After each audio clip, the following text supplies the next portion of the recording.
How much time have you wasted throughout the entirety of your life in resistance to what is? How much energy have you spent fighting your current reality and almost putting yourself in a spot where you can't progress, you can't move forward, you can't let go because you're so obsessed with trying to control what's in front of you right there and then? You don't like the outcome that's happening. Well, it's a result of your input or your positioning. If life isn't giving you what you want, if you're not really fulfilled by the result that you're currently experiencing, then being in resistance to it is only going to lock you in further and keep your current loops going for longer. The more that you tense up, the more that you get frustrated and upset, the longer lasting all of the negative stuff really is. And it's common sense that getting upset over what's happening isn't going to help you make it any better, but it's not common practice to actually resolve your internal conflict before you try to resolve the external one. Look at the emotional turmoil that you get into and how you spin and spiral out of control when you lose yourself, your focus, your attention, and really when you no longer have a grip over your energy levels because they're getting depleted.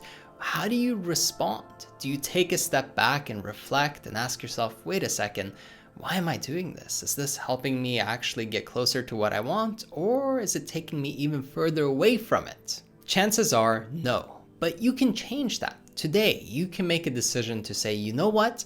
I'm going to be more observant. I'm going to notice when I'm being triggered. I'm going to realize that I have the power to control my response. Yes, what happens to us all.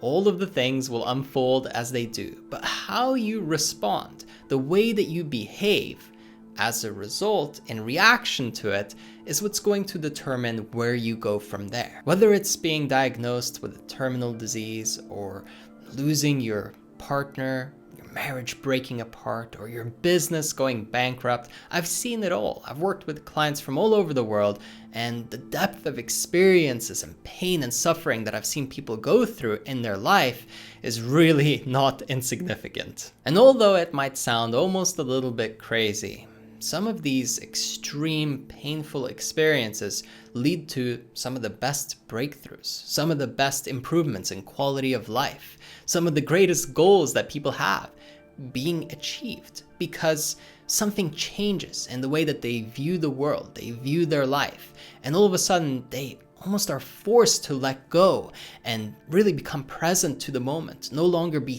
thinking their way out of an emotional problem. And when they really switch mental states, all of a sudden it's almost like they find their joy and their spark again.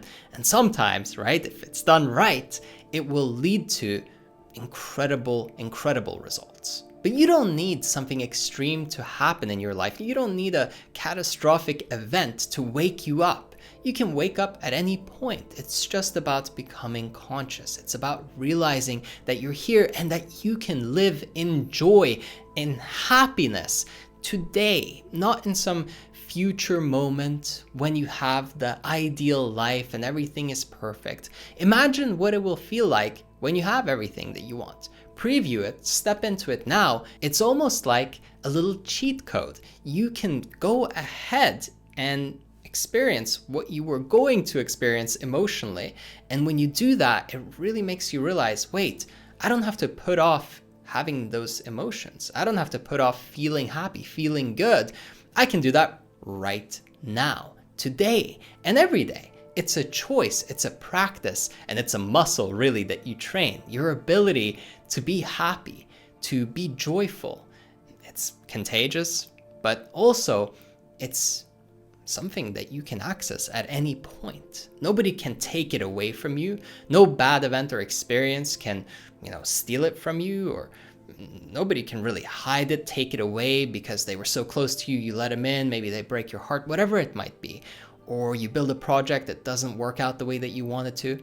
Doesn't matter, you can still choose. That can never take it away from you. Only you can give it away and say, you know what, I can't be happy because XYZ. Stop giving away your bliss and actually unlock the cage of your own reality. Take back control. Become intentional and deliberate in how you are living your everyday life. And don't settle and be okay with being in a crashed state, in just coping, getting by, and not being truly fulfilled. I'm asking you to raise your standards because you deserve so much more than what you're letting yourself experience currently. And remember that no matter how much you want to blame external circumstances, it is you who limits you from actually having and experiencing what you want. You are holding yourself back so much that it's scary, really, when you think about it. And when you realize how much power you really have and how much you can change anything that you want in your life, how much you can influence the way that you perceive your reality.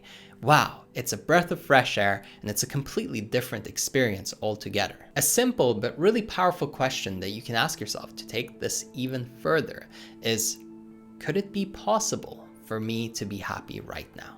The answer is always yes, of course. Well, why not then? And you will have your reasons. Can you put them aside and experience happiness anyway? Can you experience joy regardless of what's going on? This is really practicing unconditional love towards yourself, truly giving yourself the gift of enjoying whatever you're going through, whatever is happening. Just enjoy the fact that you are here. Become present and notice the gift of life, the gift of opportunity that you can change, you can grow. You don't have to put up with the same reality if you don't like it. Of course, do something about it. But at the same time, don't be in suffering the whole way towards your goal. There's no sense in it. And once you get there, you'll just set the flag post, the goal post, further away and say, oh, once I'm there, then I'll be happy. You're putting it off. You'll keep putting it off. And that behavior really never ends unless you put a stop to it. But if you want some personal help and guidance to help you really become more present, break out of all of your bad patterns, really take back control of your life and push yourself towards your goal to be more accomplished, successful, of course, as well, then I invite you to jump on a one-on-one call with me. Go to erafael.com. The link is in the description. You can click on that. You'll be able to book a one-on-one call. We'll talk, see if we're a good fit. And if so, I could be coaching you and holding you accountable personally every week to make sure that you are at your very best performance, living your very best life. As always, I hope that you enjoyed this one, and I'll catch you on the next one.